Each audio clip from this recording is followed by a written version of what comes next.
I joined the Army August the 12th, 1988.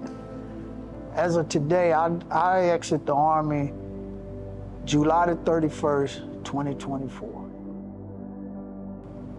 When you love something, I don't think you're ever ready to walk away from it. But I think it comes to a point where it's necessary.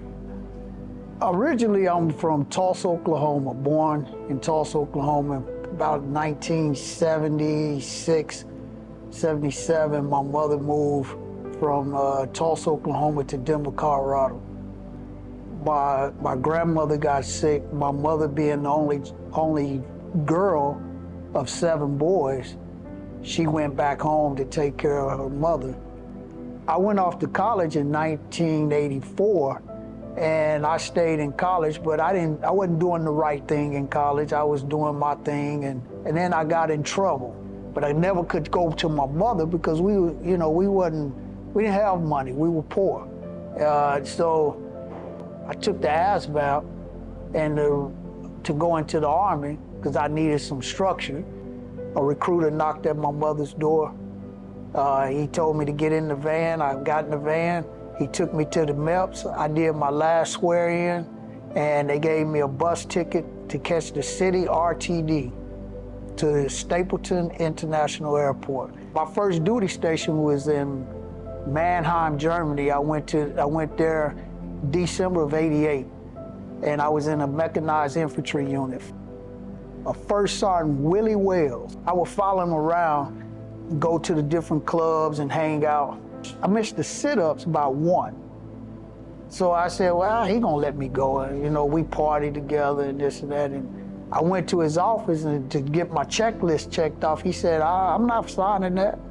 I got a job to do, you have a job to do. But when it comes down to business and I put my uniform on, friendship and the partying is gone. This is straight business.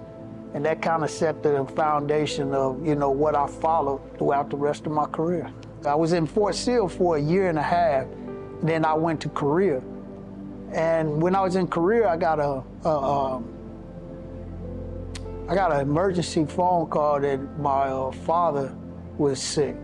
I felt that it was important, I had to make a choice, either go back or stay here and take care of my dad. So I got out the Army, and it was something that I needed, and I felt good about being in the Army. And then I turned around and I had to give it up to take care of my father. I missed the Army, and I ran into a guy, and he was like, hey man, I'm in the Army Reserves. And I never really thought about the Army Reserves. When I came back in the Army Reserves, I feel like I was real lucky. Things just started opening up, and my career pretty much took off from there. General Honore, he said, hey, I got a job for you. Command Sergeant Major Shoot. He gave me a government credit card and said, go. I'll never forget my interview with General Meisler. And then I had to switch my role from General Meisler to actually sitting down with Colonel Smith. I made contact with General Seabury at the right time, the right date.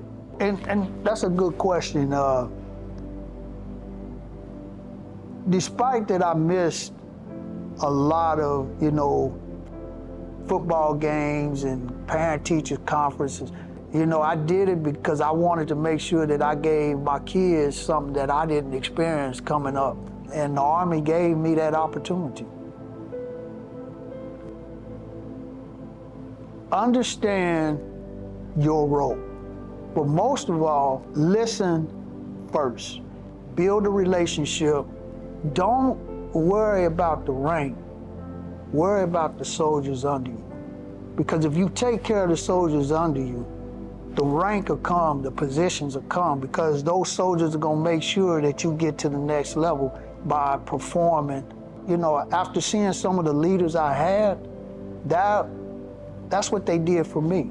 The more they took care of me, the more I worked, the harder I worked, because I didn't want to disappoint. I didn't want to, let them down, and I wanted to let them know that, hey, I'm listening and I'm taking in and I'm also watching. This may be an easy or a difficult question, but are you ready? When you love something, I don't think you're ever ready to walk away from it. But I think the Army prepares us for transitions. You know, we never stay anywhere 4, 5, 10 years. We don't stay in one place. You ask me, am I ready?